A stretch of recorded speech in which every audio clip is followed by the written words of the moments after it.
Why are you attempting to secure something? Why does this not work the way that I think it should? What it is that they need that can consume intelligence. You really need to know some programming language pretty well. If someone responds to you like that, put a little X next to their name. Destructive power that has to your organization. This is Hack Chat, where red and blue teams unite.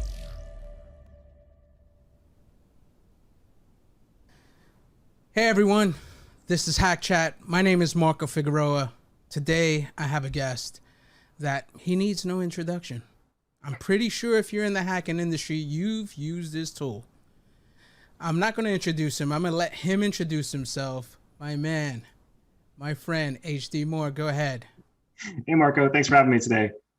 Just quick background, I've been working on security stuff for about 20 years. Some of the projects I worked on were Metasploit for about 15 years, starting that project back in 2003. And then since then, big laundry list of fun research projects, Project Sonar, the Recog project, and most recently Rumble. Nice, nice. Let's get into it, man. The first time I met you, I want to go right into that. The first time we met, I was at the Caesars middle table during Black Hat. I'm rolling the dice, and right next to me, HD comes up, and I look, and then I re-look. I'm like, HD? He's like, Marco, what's up? I'm like, let's do it. So we start rolling, and one of my first questions to you is, man, why did you write Metasploit in Ruby? Why didn't you do it in Python? Do you remember what you told me? Yeah, Python sucks. Yes, yes. So do you still feel that way about Python? Yeah, for the most part. There's a lot of things about the language that are just ugly, they're contradictory, they're not good. Like, you've got the mix of functions and methods, you've got the mandatory white space still drives me crazy. You've got so many different interpreters, so many different compatibility issues with versions. You've got the 2 versus 3 split, the 2 deprecation. I mean, there's things that Python's really good at, right? Like some of the audio processing stuff's really good. A lot of the math and image processing and data science stuff is awesome, but the language itself just drives me crazy. Do you still go Ruby all the way, all the time?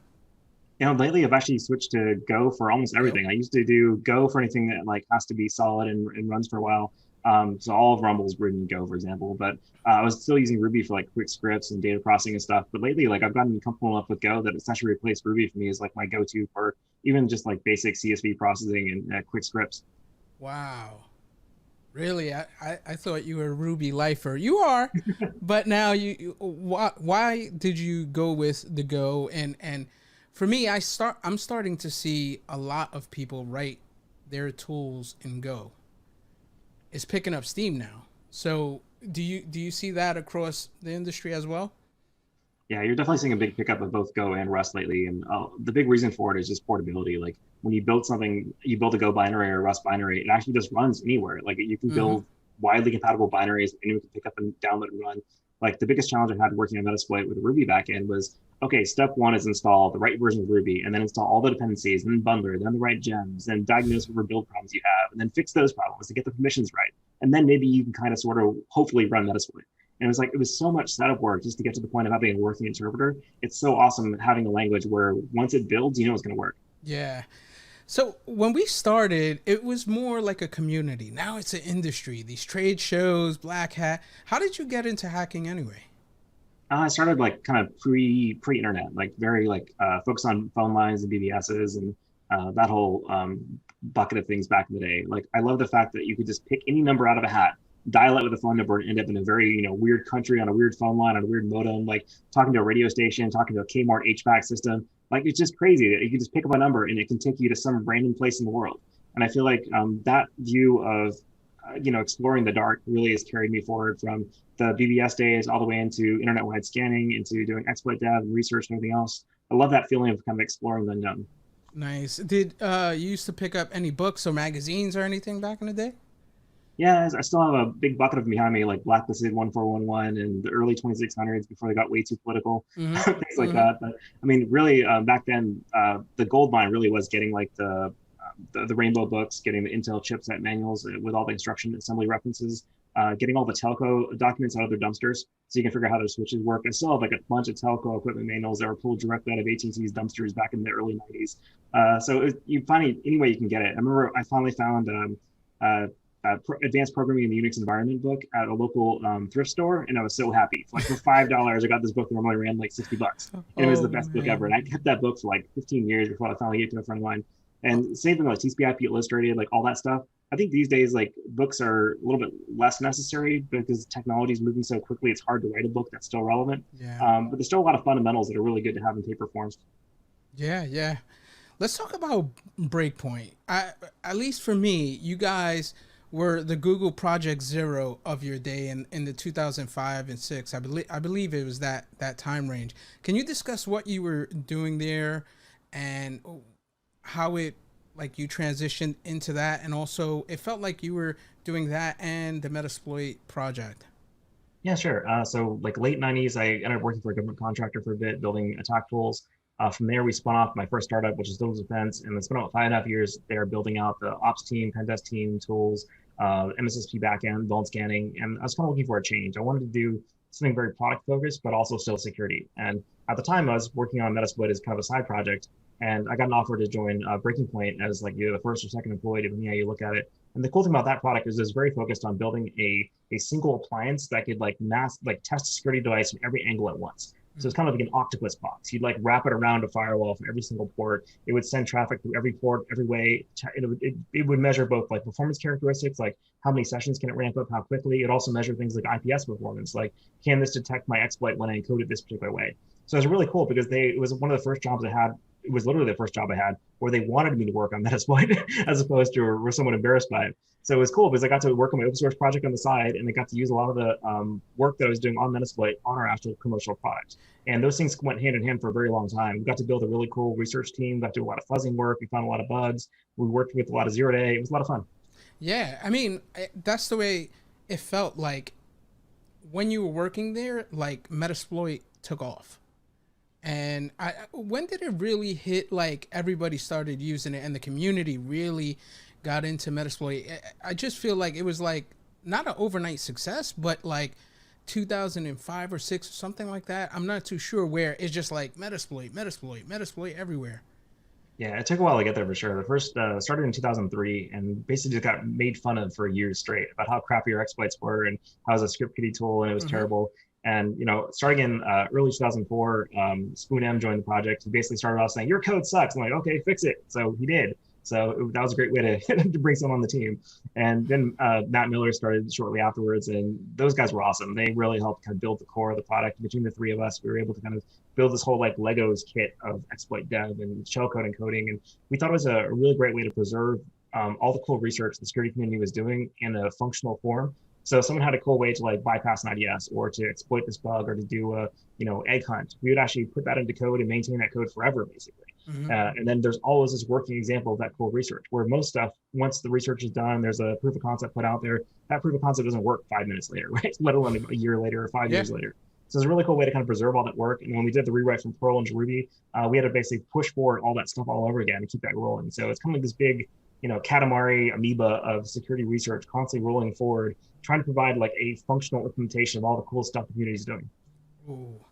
How did Rapid7 approach you about like acquiring the Metasploit project, and what made you consider selling Metasploit to Rapid7?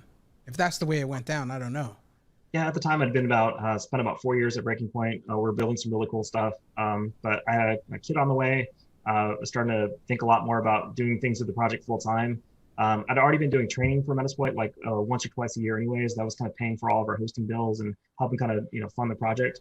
So that was great, but it wasn't really a full-time project. It was still every night, every weekend for years, just trying to keep things running. I still had a day job and a startup job too. It wasn't like a 9-to-5 job by any means either. So it was a lot of work. And then I think it was like March or April of that year, one of the folks at Rap7 reached out and said, hey, we'd love to do an integration between Expose and Metasploit. And so the idea is like you could vuln scan something and then you could click the report and immediately exploit it directly from the vuln scan interface by linking to the Metasploit web UI. So we built that proof of concept and it was really cool. It actually worked pretty well. And then customers tried it and did not like it whatsoever. They did not want the ability to exploit things directly from Expose. They thought that was terrifying. But it was a good proof of concept. It was a good chance to kind of figure out, how well do we work together as a team. I was working with Corey Thomas, who at the time was head of marketing. He's now the CEO. It was a really good chance to just kind of get to know the team, get a feel for how we could build things together. And so that kind of led to more conversations about, well, what if we did this? What if we combine these things? What if we did deeper integrations? And my biggest concern, of course, was like, how do we keep this thing open source and vibrant and make sure the project's not going to die anytime soon? Because I've already been carrying this thing for like 6 years. I don't want to lose it now, right? I feel like the only outcome that I would accept is one that led to a much better open source project. So I think we got there, but there's a whole story behind that, I'm sure too. Yeah. When you started at Rapid7, what was your initial position? I'm trying to remember. I think they started off, I was running the Metasploit department, which is kind of a little subsidiary team. We started off like under marketing, I think, not even engineering, just because it was easier to get running that way. And I think they made me the CSO just so, because we painted a target on Rapid7's back by me joining, they're like, okay, now it's your problem to deal with that too. So I had a CSO job, helping with like wrangle our IT and security and response stuff, but also running the Metasploit team, building out the Austin offices. I helped, build out our first 2 offices here in Austin. And then kind of grow the team and get the product where it was. And then about 2013 or so, we rolled the Metasploit team back into kind of the greater engineering organization finally, and kind of treated it like a real product now that it was actually off the ground, had customers and all the normal things that go with building an enterprise product. And then I switched over to research for the last few years there. Oh, nice. And when did you leave, and then where did you transition to after Rapid7? So this may tie into kind of future conversation, but around 2016 or so, I was having some pretty nasty health problems. Okay. My spine had collapsed. I had 2 compressed discs. I could barely move my arm. Very people knew about it. Even people I worked with Rapid7 didn't realize like I was pretty much disabled for quite a bit of time. Was that an accident? I was maybe jumping waves on a jet ski, feeding loaves of bread to a dolphin when it happened. So I'm sure I had something to do with it, but it was also like not being healthy, and just being in a chair for 20 hours a day for 10 years straight probably didn't help. So definitely later in the conversation, I was going to say you look like fit. You look like an athlete. Still got my quarantine 15 going, but I'm trying. So, you have the opportunity to work anywhere you want. I'm pretty sure people would hire you. Why did you pick your last gig? I know you exited last month, and I'm pretty sure you're doing Rumble full time now, but what made you choose that company? Atreides?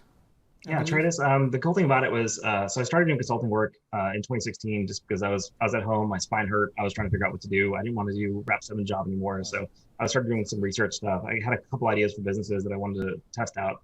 Part of that was like building a consulting practice on top of that. So I did some work with a bunch of different security firms as subcontractors in a couple cases, and I've been working with the Atreides team as a subcontractor.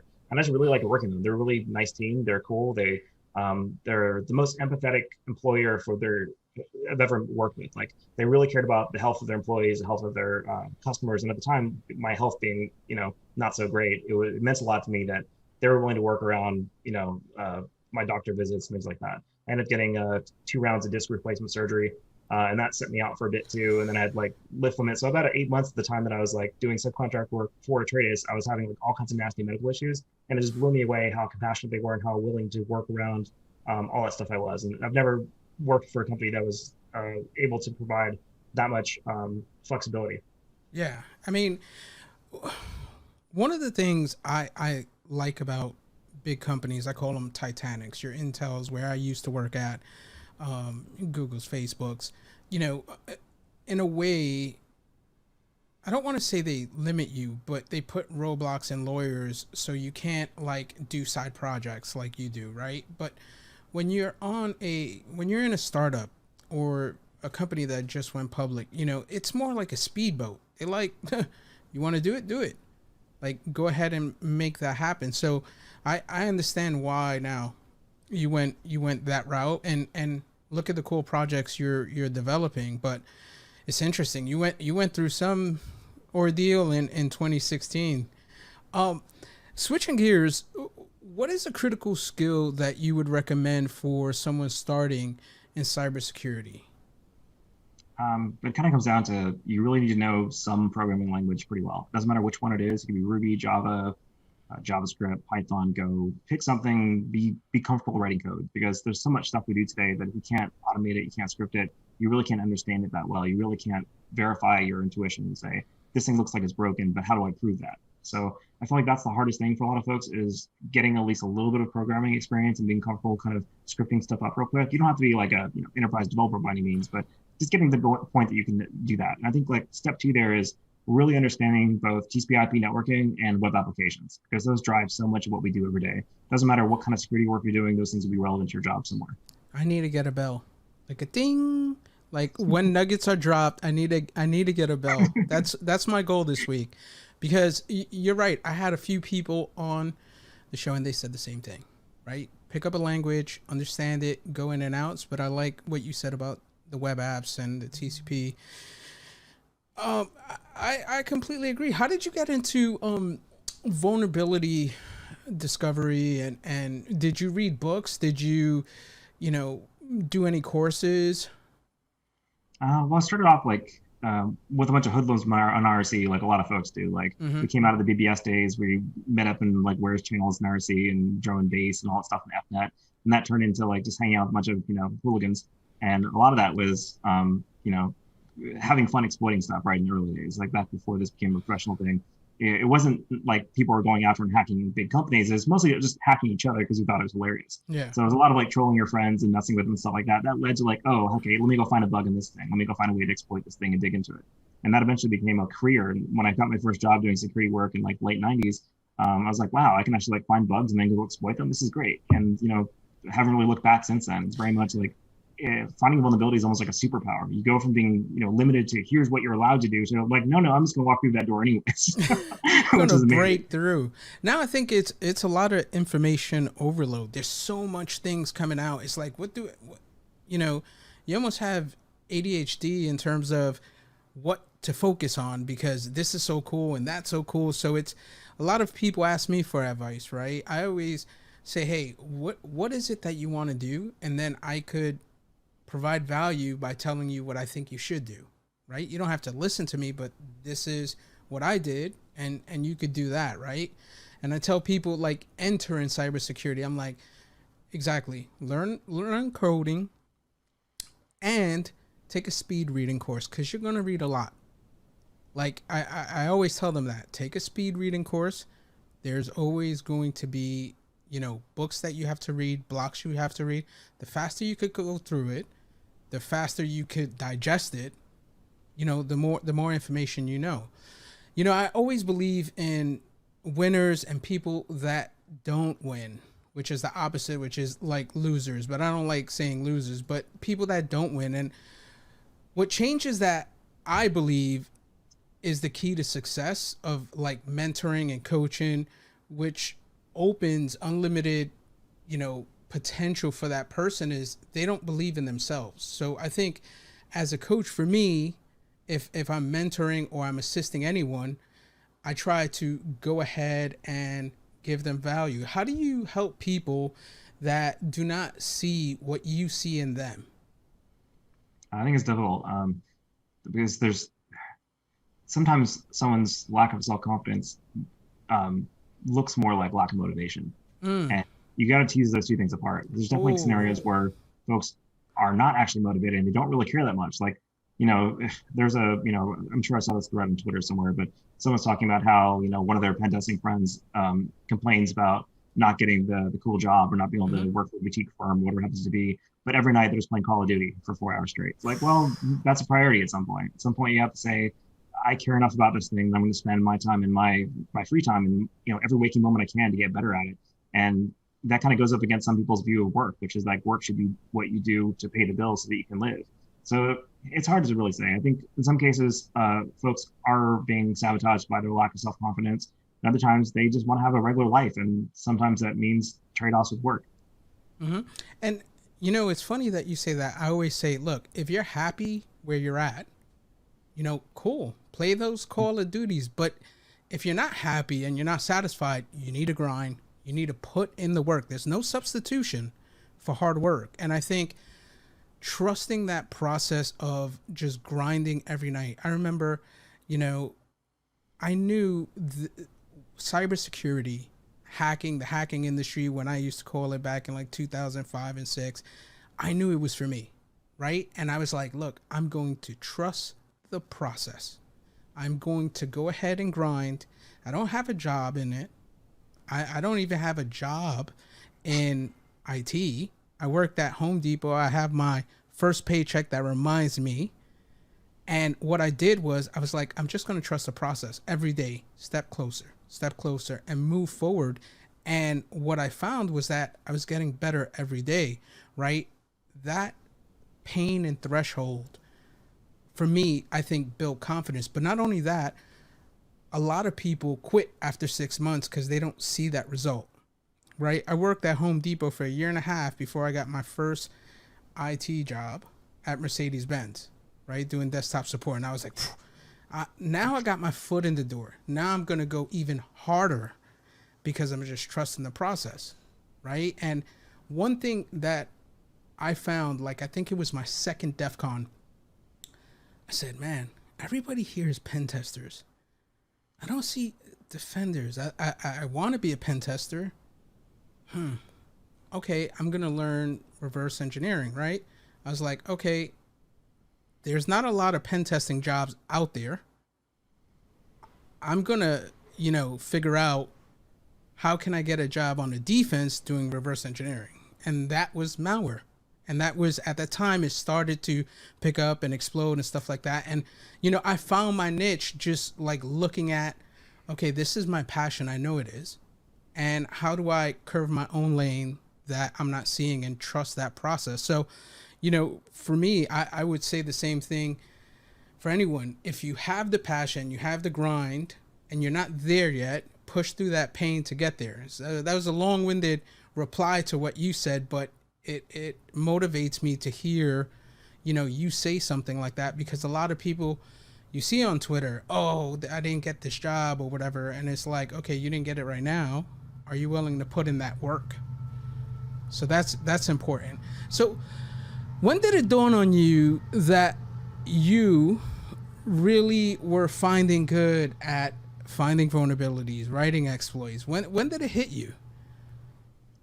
I don't think I'm good at it now. So I don't think I ever really like I'm definitely worse at it now than I was before. I never really thought I got good. Like the folks I looked up to when I grew up were, the TESO team, all the ADM guys, like folks who were kind of the early days of doing crazy exploit dev. Folks like Mark Dowd, who just did amazing levels of reverse engineering. Like I never felt like I was good, but I felt like I would put the sweat into figuring something out. So like my first stupid exploit I worked on was like a real remote memory corruption bug. That thing was like an Apache chunk encoding overflow, and it was sending like 50 megabytes of data in this crappy Perl script, and I eventually got it to work.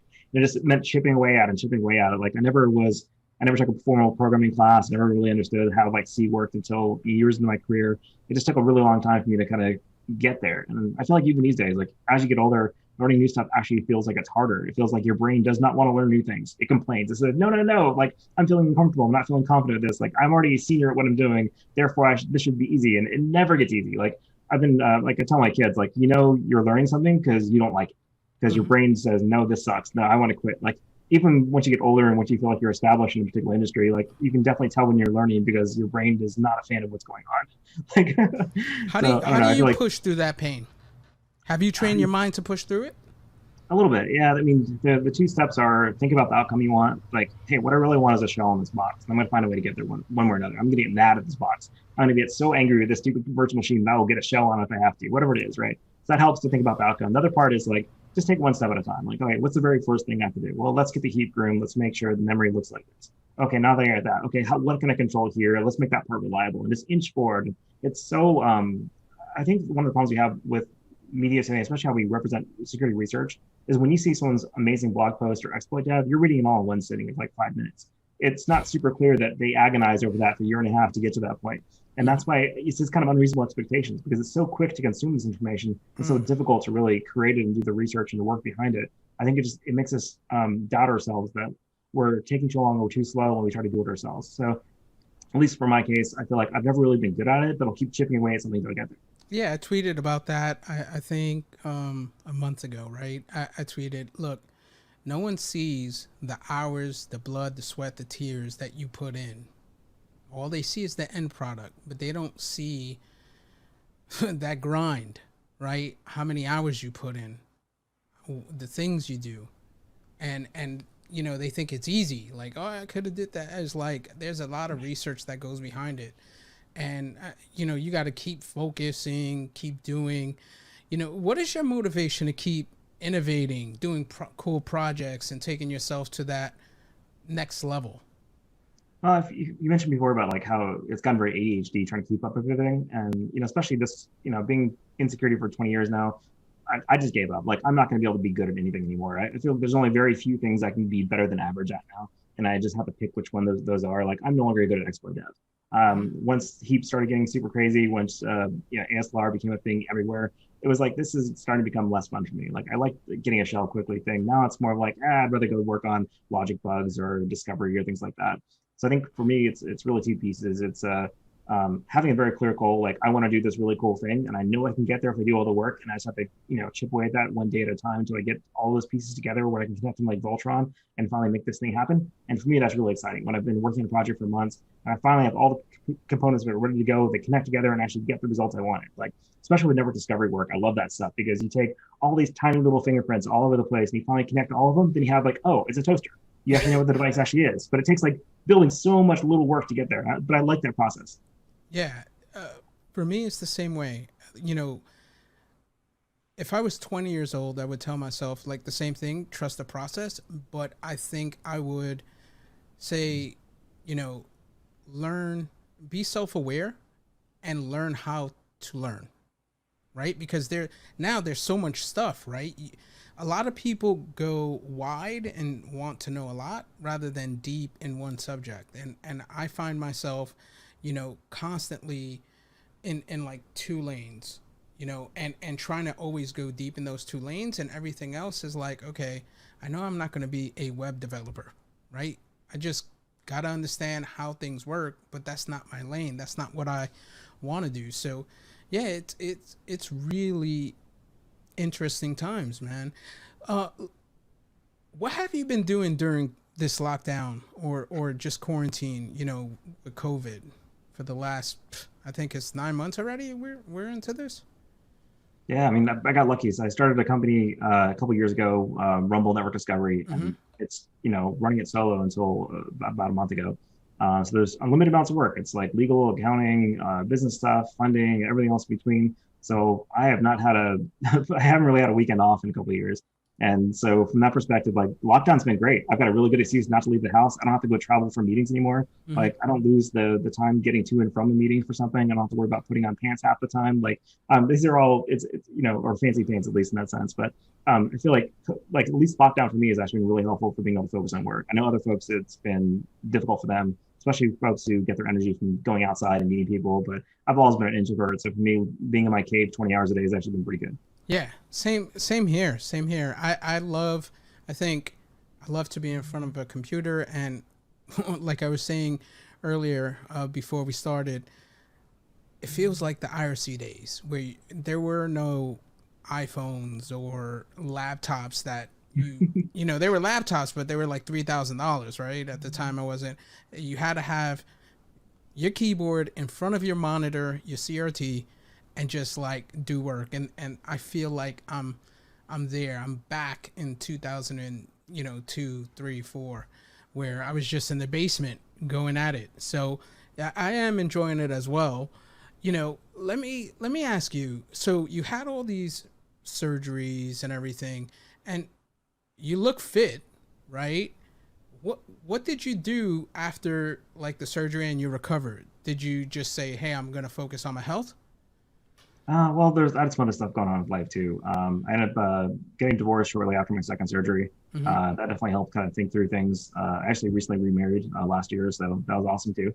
Congrats. My scars there, I don't know if you can see them anymore, but they basically went through the front of the neck and carved a bunch of stuff out, and that left me with basically 6 months of not really being able to move much, another 6 months of recovery on it with like a 10-pound lift limit for a lot of it. So all that really together really led me to going for really, like at the time it was pretty heavy as well, like especially with all the back surgery, not being able to move and stuff. Like I was probably up like 60, 70 pounds above where I should have been. So not the happiest camper in the world because I could barely move and I was overweight and unhappy about all that, plus the horrible amounts of pain that go with spine surgery. So coming out of that, I spent probably 2 hours a day, every single day, just walking, just getting to the point that I can move around, like just move my body, just walk some direction. And, not even like walking in a park. I just would walk down the middle of the city. I'd walk around the entire town. I'd walk through downtown. I'd come back. I'd go through, find a park a couple miles away, walk to it, come back to it. Start off walking maybe a mile at a time, a couple miles at a time. I think about 3 or 4 months in, I was down about 30 pounds already just from doing that, no other real change. And was up to like walking 5-6 miles a day. And it was good because it gave me some time to clear my head, to think about stuff. Like it kind of maybe I've been in such kind of like a constant rush mode of, being on the internet constantly, dealing with emails, responding to stuff, finding bugs, writing software, fixing stuff. Like you just get that kind of like super manic mode all the time of trying to like keep up with everything. And forcing yourself to be disconnected for a couple hours a day while you walk around is really good for me to slow down my brain a little bit, think about what I wanted to do, figure out my priorities in life, think about, deeper problems, think about technical problems in a way that was difficult to do. I'm not really big on like I like music, but I generally like silence better to hear my own thoughts, if you will. So I spent hours a day basically just walking around, and then that eventually got to the point that I could run a little bit, jog a little bit. And then last November, I ran like 14 miles straight my first time. So got half marathon in. And I keep breaking my toe, so I currently can't run right now, but I got a free zero runner I use in the meantime. But so once I get my x-rays done next week, I can hopefully get back to running again soon. But so I love running. I think it's great because you run as fast as you can to get someplace, and then you still got to come back. So yeah. There's something to be said for having the second side of it to really. That's how you deal with your stress. Anytime you're stressed and cortisol's running through your veins, you take a long walk. Or run. Yeah, run as far as you can, as long as you can, and then you got to figure out how to come home. You get the run as high? Yeah, it's good. I mean, you start off like the first 10 minutes of running is so miserable. Even like after, running probably 30, 40 miles a week for a little while before my legs really went out on me, it's the first 10 minutes still sucks. After you get 10 minutes into it, your endorphins kicking a little bit, things aren't quite as bad. And then when you're done, like, wow, like you actually feel like, wow, that was amazing. I feel pretty good. So it's actually been helpful, and it helps your brain kind of, I feel like I've been faster to think about problems and better at programming as a result of running and more cardio for sure. Do you run and immediately after coming home just jump on the computer, or from having all these ideas run and do stuff, or you do like a cool down and then you get back on? Maybe half an hour in between, but yeah, it definitely helps me. Like it's kind of like the thoughts you have when you're in the shower, the same thing you have when you're like going for a long walk or a long run or a long swim. Like it kind of helps you like focus on, get rid of a lot of the noise and really just focus on one thing at a time. I always call ourselves, people like us, mental athletes, right? Because athletes go out there, they play baseball, professional athletes, they have their thing. We are professional mental athletes where we're in front of our computers for hours and hours at a time. How do you stay focused for a long period of time? I know you just said, you like silence, right? But for me, there's a routine, right? I have a routine to like prime my brain to say it's go time, right? I have a scent, the scent is on. I have specific playlists that I need to listen to that gets me geared up. And then, certain headphones. So I'm like, it's like priming myself to get into that zone where I need to be to get work done. What do you do? I've gotten used to like knowing my brain and my body a bit more now. I feel like for the first few hours in the morning, I'm just usually doing support emails, sales calls, stuff that's like just very quick response stuff, catching up on things. Then at that point, I can usually focus on building something, like working on a bigger code base or working on this feature or doing more research. But by 3 o'clock, my brain is gone. I can't think about anything. So the way I've been doing trade-offs so far is when I can no longer think straight, I go for a walk, I go for a run, I do something and make my body do some work instead while my brain's taking a break, and then come back and then I'm like awake again. It's good. So I feel like it's a good trade-off. Like whenever I feel like I'm running out of energy and I'm just, mindlessly clicking through Reddit, I'll go find something else to do that's more productive. Like kind of kick myself out of the chair and be like, all right, go for a walk. Okay, go grab groceries, jump on the treadmill, something. Nice. What time do you wake up? I don't know. Just between 5 a.m. or between 3 a.m. and 9 a.m. these days. It really depends on the day. It ranges. Yeah, usually around 7 or 8. Yeah. Oh, man. That's... So you said, let me get this straight. After 3, your brain's mush. Do you take the walk to get back into, the frame of mind, get back where you need to be, and then come back in? Usually I don't really get back into things until after dinner again. I feel like around, after I feed the kids and, food and all that, I'm usually back on track around 7 or so. Got a few more hours of feeling pretty productive, and then I kind of wind down. It definitely depends on the day. I used to be kind of an all-night. I worked graveyard shift for like 12 years straight, so this whole morning thing is pretty new for me. Yeah. What do you do when you've hit that wall and your energy is like done, right? You go to sleep, You wake up the next morning and you want to continue. What process do you have in place, or what do you do? How do you think of things to tackle and continue when you know that yesterday you hit that wall and you're having this big problem, and today will be a grind, there'll be a fight to figure out the answer that you need to solve that problem?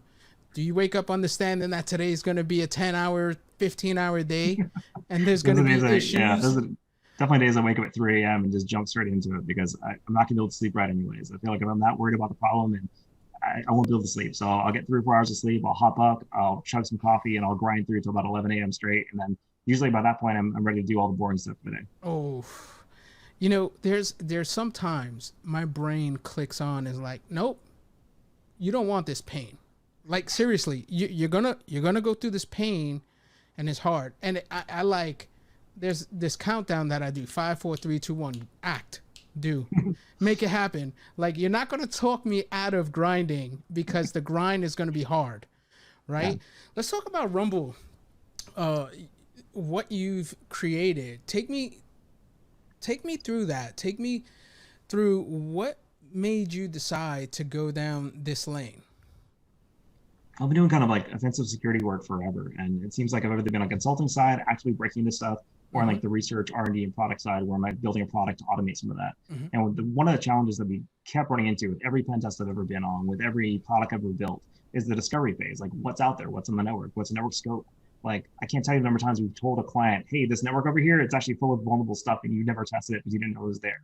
And so that understanding, like, where is your network? What networks do you have? What's on them? And what are those actual devices? And networks have gotten really crazy lately. Like, you've got a lot more consumer equipment sitting on corporate networks. You've got a lot more hybrid cloud stuff, crazy SDN, virtualization, all that stuff in between. So IT networks have gotten more and more complicated, and the tools really haven't kept up.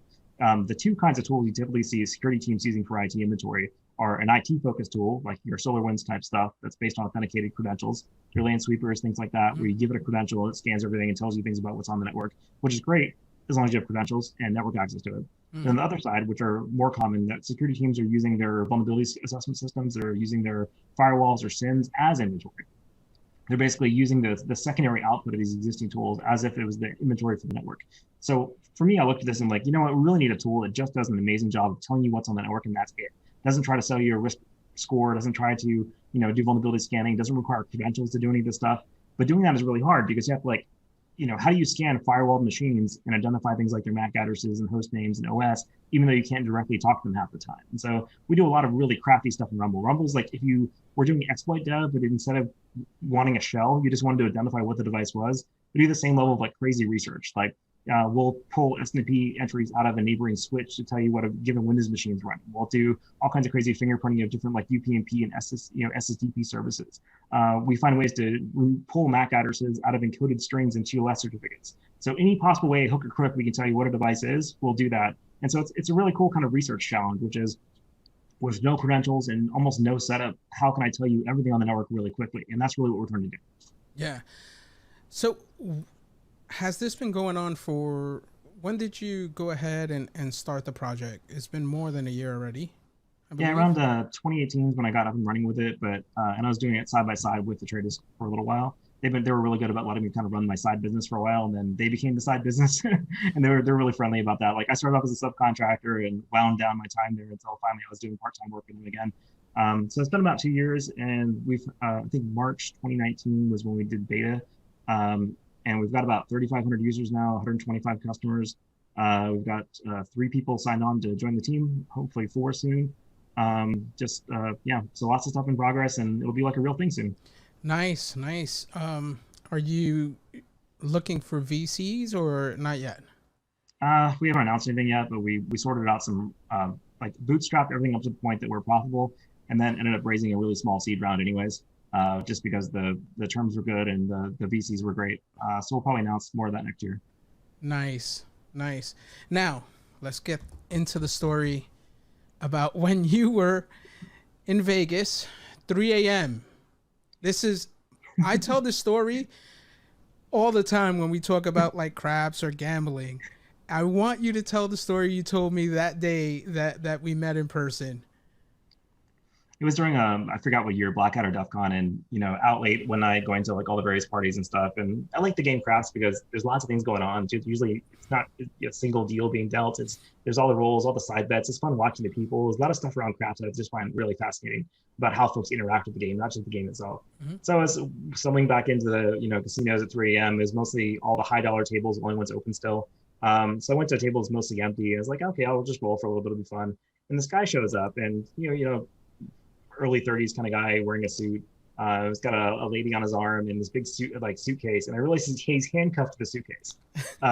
And so they stop the game. He puts a suitcase on the table and starts dumping out cash on the table, and it's 20 minutes. So for 20 minutes straight, this man is counting out cash on the table, and I'm like, I want to go to bed, man. I'm like, I just want to roll a couple more times and go to sleep. This is it. So now let me bring this in. So in Vegas, if you've never been to the crap table and you have a lot of money, they count each dollars so the cameras can see what it is. So if you have 10,000, 20,000, they take every single bill and place it on the table and have the pit boss confirm, and then they give the guy the chips. So that's like 10, 15 minutes to count all that money. Now go ahead. Oh yeah, so it's only me and this dude and the lady on his arm at the table. That's it. It's totally empty, quiet, middle of the night.